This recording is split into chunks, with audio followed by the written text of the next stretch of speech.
Greetings, dear viewers, ladies and gentlemen. This is our weekly Addis Dialogue, which deals with current issues unfolding in Ethiopia. And as you probably have been following new developments, the US-Africa Leaders Summit has been going on in the United States of America, bringing together leaders of the continent and those of America. How will this summit affect the bilateral and multilateral ties between the continent of Africa and the United States? In search of answers to this, I'm joined by Dr. Jonas Burru, who is a political analyst, economist, and a writer. He's joining me via Zoom from the United States of America. He worked for the World Bank nearly 2 decades, and he was the Deputy Global Manager of the International Comparison Program, ICP there. He was also the interim chair of Prime Minister Abiy Ahmed's Independent Economic Advisory Council and chair of the Nile Club that advised the Ethiopian Ministry of Foreign Affairs of Ethiopia with the program. I'm Shifara Olako. Do stay with us. Dr. Jonas, thank you so much for making the time to talk to me. Oh, thank you so much for having me. Glad to be here.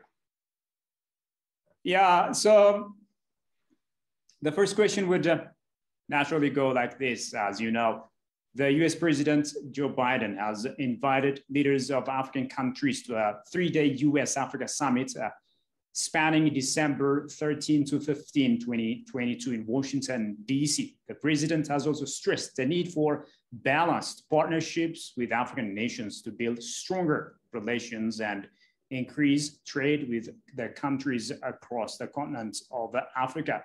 So I want to ask you this question. What are the political and economic implications being displayed here between the United States of America and Africa that you've observed? Yeah, that's a wonderful question. Actually, this is what we're seeing now in the US. Similar summits have been organized in the European Union, in China, in Russia, and so on. We have seeing more and more of this kind of geopolitical posturing, if you will, across the world. So there is a bigger play in the geopolitical space, partly driven by geo-economic interests, but also partly, probably even primarily caused by the population explosion in Africa, the poverty. As poverty increases and the way our population are, exploding, for lack of a better word, it's becoming a sort of a heaven for terrorist recruitment. In addition to that, there is pandemics. Because of Africa's very poor health infrastructure, the pandemic issue is becoming a global threat. Think about it. The Ukraine war, we're talking about 2 trillion at the most, but COVID has caused the global cost for COVID ranges anywhere from 12 trillion to 20 trillion, depending on which study you want to look at. The average comes somewhere around 16 trillion. So now the West particularly is worried about trade coming out of Africa. And in an article long ago I wrote in Amharic, which is our strength is in our poverty, because our poverty has become a threat for the West. What we're seeing today or this week in the US is part of that threat manifesting itself. And the US is, how do we deal with Africa? But the question for us really is, coming to your question, what is this that its global economic, political implication for Africa and for our own country, Ethiopia? That is where the question, what is Africa doing in terms of playing its role in influencing where this thing is heading? Mm-hmm. What is our own country, Ethiopia, doing? When we're invited to come to the US or invited to go to the European Union, and they have their agenda and they tell us this is our agenda, why isn't Africa prepared to come with a joint policy? This is also what we want out of this relationship. There is a new paradigm shift in geopolitical and geoeconomic space that causes a change in international development. So Africa is at a position now, and again, starting from our poverty is our strengths view, that Africa can also dictate, okay, we need change in the way we are relating to each other. Until that happens, we really cannot predict what the implication would be, because it's one group, primarily China on the one side, European Union and the US on the other side. So what is the missing link in this is, what did Prime Minister come with when he came to Washington? What did the African continent as a continent came to Washington? What is our agenda? We know their agenda. So this is where the discussion needs to focus. Moving on from there, as you know, the US has announced in this summit new investments and trade deals in Africa, highlighting sustainable energy and infrastructure. So President Joe Biden said that talks were about, building connections as well as a shared future for the US and of course for Africa. So what do you make out of his comments in terms of, collaboration on equal terms, on equal footing, if you will, rather than the usual donor-recipient partnership? Interestingly, we've been hearing this for the last at least 30 years. This thinking started in the 1990s when the World Bank and IMF stopped their structural adjustment policy and moved to poverty alleviation and partnership and so on. It then came back again with full force after 9/11. That also, look what poverty is doing. Until we address poverty, this terrorism will continue to grow.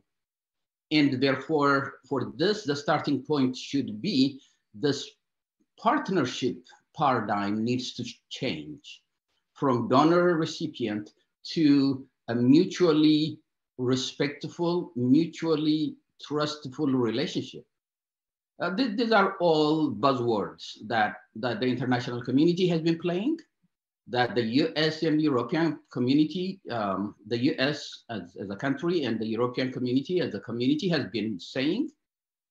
Where this stops is when you ask them, okay, Africa, particularly poor African countries, are not represented in the G20. They have no voice in the World Bank board. If you're talking about full partnership, let's start from there. That's where they stop. Because they're not prepared to relinquish power in the geopolitical dynamics. And until Africa is able and willing to fight for and able to get that voice at the global governance infrastructure, such as World Bank, G20, IMF, and the UN, this is more of a lip service for us. So now the question is, again, this is on us, on Africans. This is on us as Ethiopians. We have to change the EU-US-China nexus on the one hand. How are they playing each other in this geopolitical fight or geopolitical rivalry? On the other hand, the China, US, EU, Africa relationship, how should it evolve? And most importantly, this African psychology that always comes as a victim of international politics, that needs to change. Africa has power if united and if it has a strategy, a geopolitical strategy as a continent and geopolitical strategy at a country level. What do I mean by US, EU, China nexus? When you look at the European Union and the US relationship with Africa, it's always a patronizing relationship. And often they reward countries and governments that they support and punish or sanction governments and countries that they do not. International aid is weaponized to promote their geopolitical strategy, on the one hand. When you look at China, their problem is they don't care how corrupt African governments are. Actually, I did a research a while back. Most of their loans go to countries that are corrupt. These are countries in the lower bottom of International Transparency's corruption index. So we have to address, on the one hand, where this EU, US, and Africa nexus is, on the other, EU, US, and China nexus. But most importantly, we always talk about neocolonialism, imperialism. These are all nonsense in today's geopolitics. We cannot always cry about colonialism, because if you look at Ethiopia and Liberia, the only two countries in Africa that boast about never being colonized, what is their GDP per capita? It is less than 50% lower than the rest of Africa, lower than the rest of Black Africa, not even North Africa. So colonialism is not the reason why Africa is poor. If it was the case, then Liberia and Ethiopia would have been richer than the other African countries that have been under colonialism for 75 years. On another hand, you know, Asia was under colony. India was under colony for 190 years or so. Africa was colonized for 75 years. But Asia has not been as affected by colonialism. So until we get out of this victim mentality and develop a strategy how to be part of this bigger global strategic force, we will always be crying and jumping up and down with no more banners in Washington and Brussels. So clearly, the continent of Africa has its own share to play in its efforts to develop and prosper. That's the message, right, Jonas? Yes. Let's also talk about Ethiopia at the forum. Prime Minister Abiy Ahmed is one of the participants of this summit. As you know, Ethiopia and the United States of America have had enjoyed long diplomatic ties, you know, spanning different governments. How will this summit revitalize the friendship between the two sides? Well, another good question. Over the last 2 years, since the war started, there has been a lot of tension. And partly because of US government's myopic, short-sighted policy in the war or position in the war. But most of the problem was with our own government, our own people, our own diaspora here in the US and also in European cities. Ethiopia has been, particularly since 2017, 2018, particularly since that time, Ethiopia has been one of the most geopolitically important country, geoeconomic country. When the prime minister came to power, we remember the kind of resources flowing into Ethiopia. We remember the kind of leaders who were coming one after the other to greet and support the prime minister. In short 3 years, we have gotten about 20 billion commitment. This is unheard of. This is unprecedented in any African country. But the war started. Our government did not manage the war public policy or public diplomacy. TPLF was very strong in that area. So that created tension. That was exacerbated by the diaspora, some elements who created an enemy between Ethiopia and the US. But the US has understands the importance of Ethiopia in its geopolitical calculus. Whatever they have done in terms of stopping the war, bringing about peace, whatever they have done, it was consistent with their interest. Our reading of their intentions and so on, they are Ethiopia's enemies. These are all really very unfortunate, very wrong-sided and misguided political narrative. If you look at, come fast forward to today, Prime Minister Abiy was invited by President Biden to watch the World Cup. And he was seated to the right of President Biden. You know, these are not, you just don't simply go and pick a chair in a situation like that. These are partly public relations strategy. So who was on the right? It was Prime Minister Abiy. Who was on the left side of President Biden? The president of Liberia, whose son was playing for in the US team in the World Cup. So you can understand why that guy was invited. And he was also, I believe, one of the players in the past World Cups. But why was Prime Minister Abiy, whose government has been accusing the US of being an enemy of Ethiopia, being interested in destabilizing Ethiopia, be invited and be seated to the right of President Biden? Because they understand the value of Ethiopia in the US's geopolitical calculus. We have important role to play in geopolitics.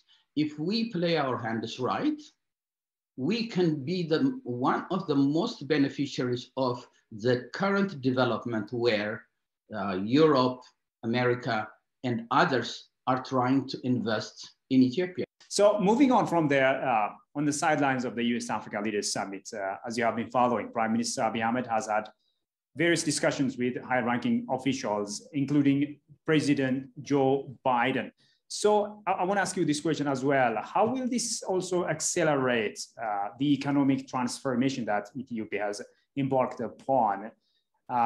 And also the economic integration that Ethiopia seeks to have with its neighbors and with the continent of Africa? Let me mention these three things. One is the European Union has a plan to mobilize about 341 billion by 2027 to invest in Africa. This is one new development. On the other hand, the UK has announced its plan to be the largest investor in Africa among the G7 countries. So there's another dimension. And the US in 2018 has passed what they called the BUILD Act. Its primary aim is to crowd in capital and skill from the US into African countries. There is this push for a Marshall Plan. We have, a country like Ethiopia, for example, with 120 million population, and one of the poorest, not only by world standard, even by African standard, even by sub-Saharan African standard. Our GDP per capita is 40% lower than the rest of Black Africa, not counting the North Africa. If you look at our access to electricity, it is by far the lowest. If you look at access to clean water, If you look at access to medical facilities, we're amongst the poorest of the poor, even by African standard. So one of the primary thing we really need to do is the world now mobilizing this Marshall Plan. How can we put Ethiopia as a model country? If you remember in 2018, 2019, the world saw Prime Minister Abiy as a model for Africa. They were saying his policy, his economic policy will not only uplift Ethiopia from its poverty, but can influence the rest of Africa positively. Now our issue is, how can we go back to the 2018 and win the confidence and the trust of the rest of the world? In order to do that, I always come back to our strategy. What is our strategy to capitalize on, to leverage on this new developments? If the US 2 days ago or 3 days ago announced that they have a portion or allocated earmarked about $55 billion. $55 billion is very small for a country like Ethiopia. What we need is not 10 billion, not 15 billion. Right now, after the war or during the war, we're getting like 3-4 billion. This would not even sustain us, leave alone pull us out of the poverty that we are in.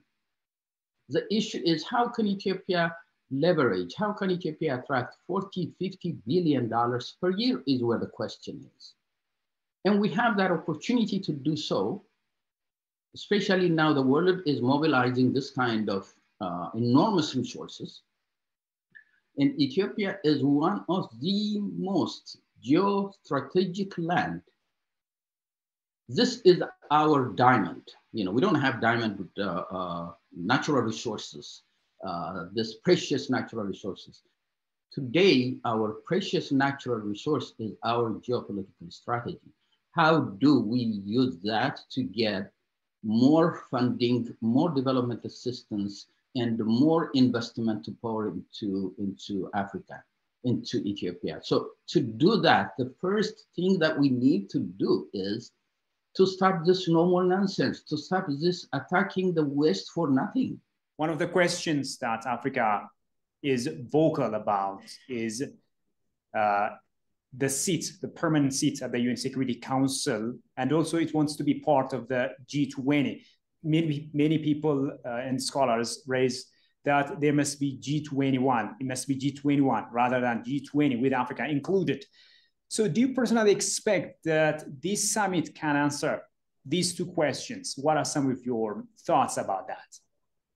Yeah, interesting. No, this summit would not answer this question. And there is a reason behind it. Let me start. You raised about the UN Security Council and the G20, but let me start from the World Bank, because it makes the point very clear.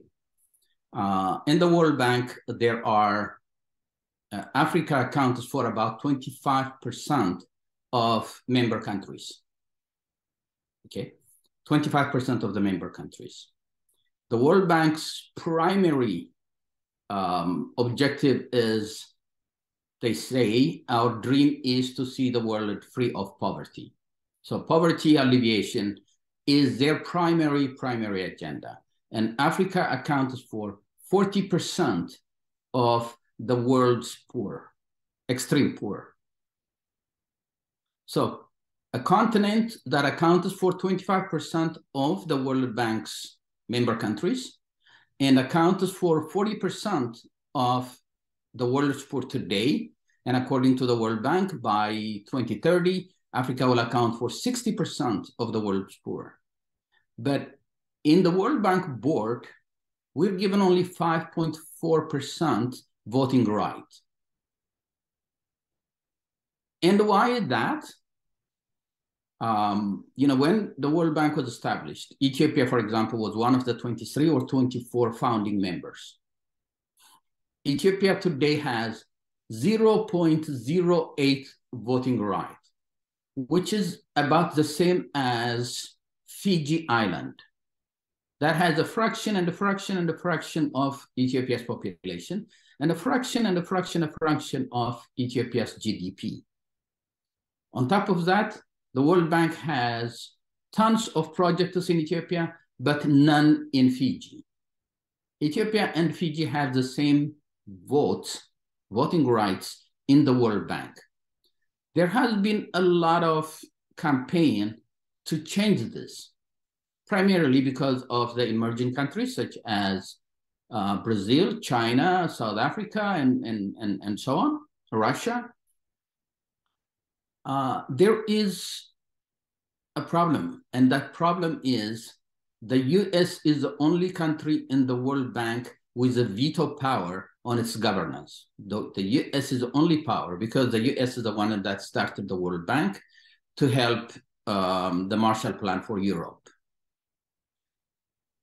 But the issue is, in order for the US to control that voting veto right, it has to have 15% voting right. So no matter how much they redistribute voting power, the US doesn't want to lose that 15%. That would strip it of this veto power. So the US is not going to be changing any international governance structure. That is one major problem. When you come to the G20, if you look at the G20 members, they are strictly from developed countries and emerging countries. 2.5 billion people in developing countries. And nowadays the world is divided into three. Developed countries such as in Europe, Japan and so on. Emerging countries such as China, Russia, Brazil, and Indonesia, and then the poor countries or developing countries. The G20 is completely dominated 100% by developed and emerging countries. There is none from Africa, for example, from the poor countries. The same thing, poor countries in Asia. So if you're talking about restructuring the voting power, restructuring this global governance structure or architecture, you will have to redistribute power. And the West is not willing to do that. This campaign cannot come from such programs such as the US-Africa Leaders Summit, driven by the US. This has to come from Africans. The problem is, we always blame the West has not done this or has not done that. What have we done as Africans? In my last piece, my last article, I mentioned the African Union has been in existence for the last 60 years.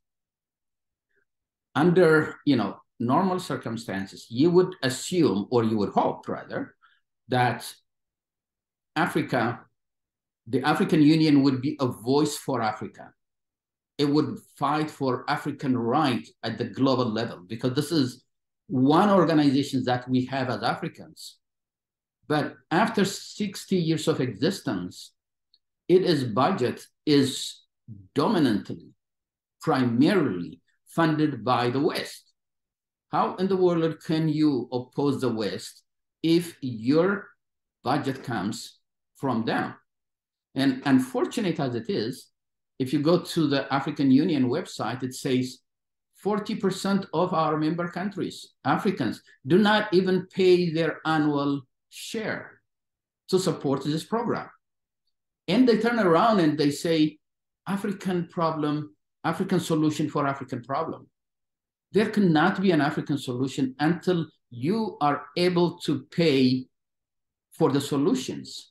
So this big story, big campaign that African solution for African problem is nothing more than political slogan. It has absolutely zero weight in the global sphere where different powers are competing for more power. So whether it's the African Union, whether it is the G20, the World Bank Board, or the UN Security Council, we account for about 18% of the global population. Africa, Black Africa actually, not including North Africa. Yet at the World Bank, we have 5.4 voice. At the G20, we have none. On the European, on the UN, what do you call it, Security Council, we have none. And this, we should not expect a solution to come from Europe, China, or the US. We have to demand it. As global citizens, we have to say this is our right. But in order to do that, we always come back to this. What is Africa's strategy? Has it been developed? If your strategy is being developed with funding from the West, with their input, with their advisors and so on, you know, you just cannot be a free society with a free line of thought and with your own position politically, geopolitically, or on any, in geo-economic sphere, on any level. So Africa has to free itself from itself. Our culture has become always complaining about, look what the West is doing to us, look what the UN is doing to us, look what the US is doing to us. What have we done for ourselves? Thank you so much for the ideas that you've just given us and for the time. And thank you so much. I really appreciate the opportunity to be here. Well, dear viewers, with that, we come to the end of today's program. Thank you as well for having been with us. Till I see you next time with another program. It's goodbye from me.